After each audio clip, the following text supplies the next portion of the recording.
Okay, please like and subscribe to this video or to this channel. I'm trying to build this channel, and who knows, it might give me the latitude to make better content and more videos and items of that nature. So I really enjoy doing this. Another comedy for you. Another comedy. Alright, so this is in regards to when I used to work at a bank.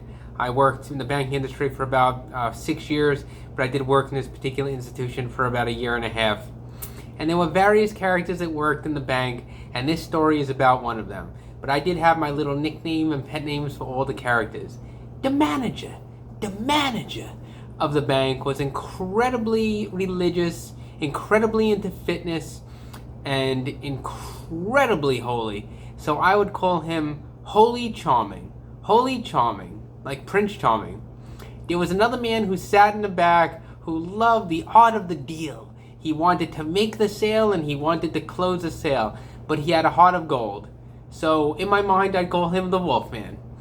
And the manager of the bank, or the assistant manager who sat right in the front, everybody loved him and he loved being there. He was a little bit stout and he had a heart of gold. He's one of the reasons that they came there. So I would actually call him, and please don't get offended because he said this is okay, Pillsbury. So one day, the manager, Holy Charming, interviewed a man who walked into the bank, and this guy looked exactly like Humpty Dumpty. And he had the biggest nose you can imagine, and he was very round and very robust. And the manager, Holy Charming, hired Humpty Dumpty to work in the bank.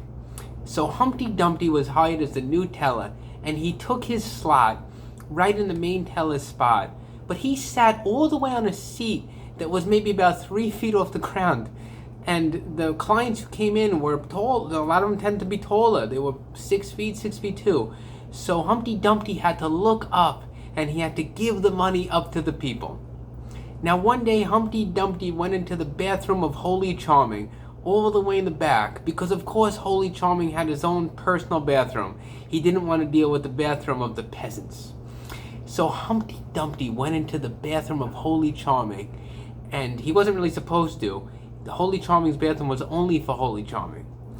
And he, did his business in there, and he left the bathroom, and Holy Charming, from the corner of his eye, looked at the face of Humpty Dumpty, and he turned beet red. Dumpty turned red as an apple. And Holy Charming jumped up out of his seat and ran into the bathroom. And he walked out, and he had the most disgusted look on his face. And he called Wolfman, and he called Pillsbury, and he called me.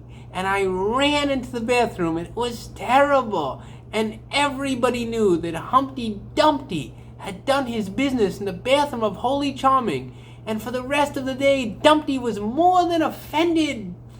And on the way out, as Holy Charming was floating out the door with his little halo, Dumpty ran up to him and said, "Oh, boss. And he tripped and he fell. And Humpty Dumpty went like that.